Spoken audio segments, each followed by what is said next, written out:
Alright guys, welcome back to another Zoids review, and today we have the Gatling Fox from Zoids Wild Zero. So, I was really looking forward to this kit. I thought the Hunter Wolf looked okay, but as soon as I saw that this thing was announced, I said, oh, give me that thing right away, because as you guys know, I'm a huge fan of not only the Command Wolf, but also like the Koenig Wolf and the Shadow Fox as well. So this was right up my alley, sort of a spiritual successor to those, and we'll go ahead and talk about that.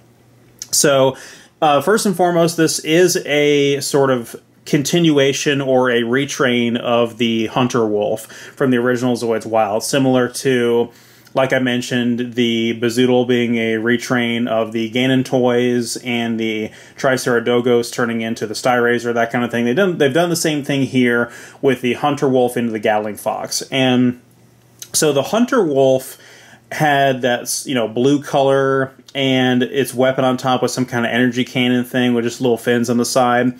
And yet again, here with Zoids Wild Zero, the trade-off, of course, in addition to having the armor pieces remolded and a new color scheme, is much more traditional weapons, hence this Gatling unit up there, which I think is really cool looking, and it definitely sells this Zoid with the aesthetic that they were going for with that series. He also has plenty of pegs on the side of his armor that are not too ugly or obtrusive, but can allow for a wide variety of other weapon pieces to be equipped to him, which I think is awesome.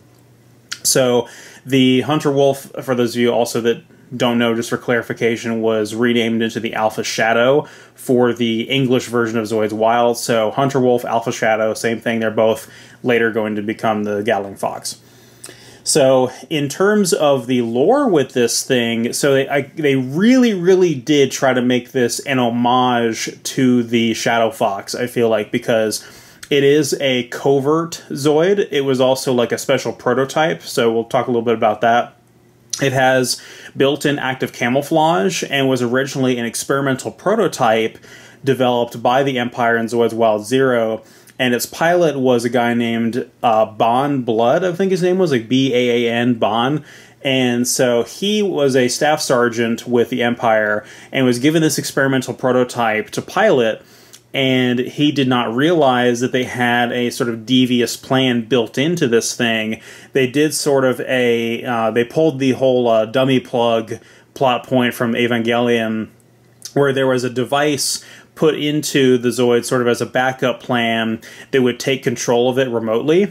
And so once Bon realizes this, he has the device removed and proceeds to take control of the Gatling Fox himself, and in doing so essentially betrays the Empire and defects, which leads him later down the road in a couple of episodes to actually fight alongside Leo Conrad and sort of join the ally character. So even though he initially was aligned with the Empire, he sort of does defect and becomes sort of more like a good guy character, which allows the Gatling Fox to have a more prominent role with the good guys.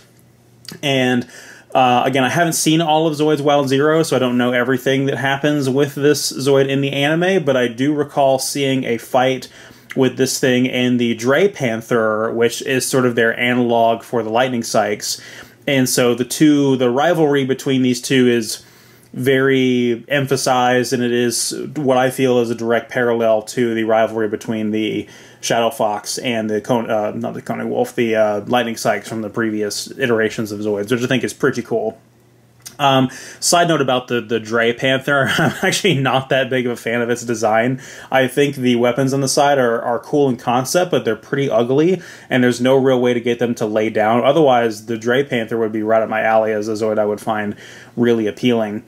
But yeah, so that's about it as far as my knowledge of the anime and the role this thing plays in to an extent. It is playable in Zoids Infinity Blast as well, although I haven't unlocked it yet and I can't speak to exactly how it plays. And a lot of these Zoids Wild Zero kits, I may go back and do a follow-up video once I've finished the anime and I can speak to exactly how they tie into the anime, but I really do like the way this thing is animated, the way it uses its active camouflage, and the way it uses its weapons.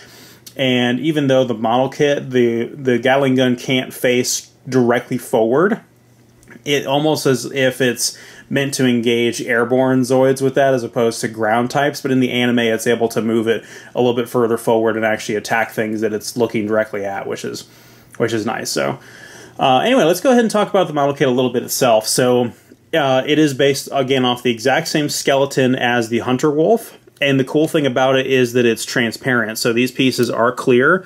You can kind of see that there with that hind leg there. So it has a completely clear skeleton, and I really do like this silver color going on here. The eyes are a very metallic sort of royal blue, and I love the blue on the caps as well. There's a bit of a lack of armor on this midsection right here, but the armor on the shoulders is modeled a lot better on this version than on the Hunter Wolf, and it's very unobtrusive. It really does kind of pop out at you, and overall provides pretty good coverage, even though if you're looking at it from this angle, it does look a little bit barren.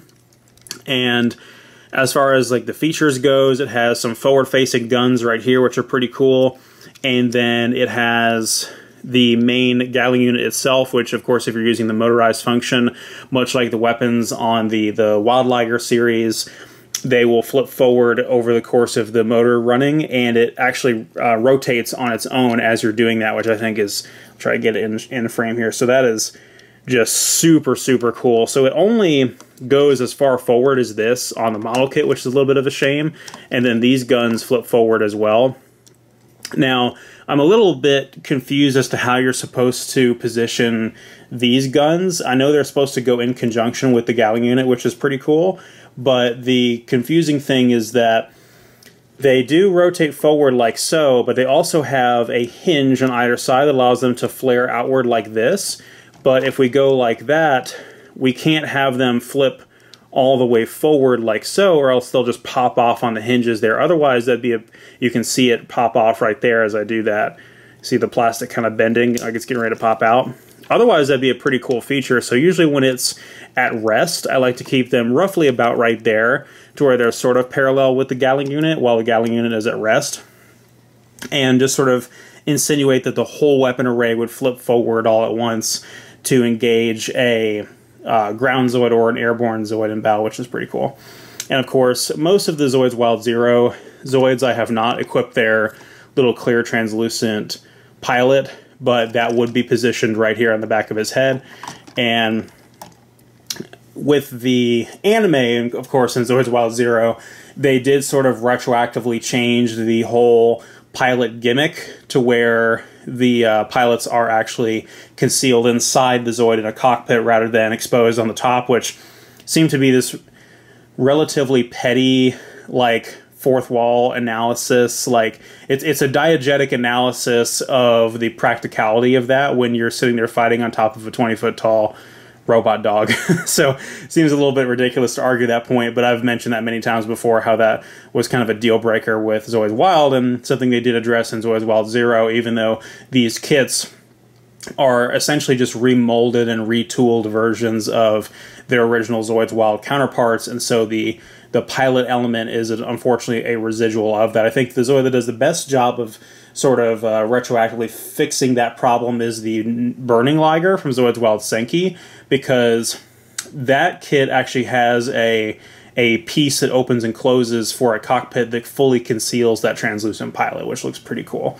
So we'll go ahead and do a little bit of a size comparison. So this guy is big, and it's one of my problems with calling it a Gatling Fox, because I know that it was supposed to be, the Hunter Wolf, and it does have very fox-like ears, so I guess I can buy it, but I'm much more comfortable thinking of it as a wolf because it is so big. I mean, here it is, of course, next to the Command Wolf. This is a Hasbro Command Wolf AC from New Century Zero, and it just towers over that. And of course, this is a different product line, so you can't really, this is not a canon size comparison, because in canon, all of the original Zoids are tremendously bigger than the Wild era of Zoids, but this is also 1/30, and to illustrate that, this is 1/35th scale, and this is 1/72nd scale.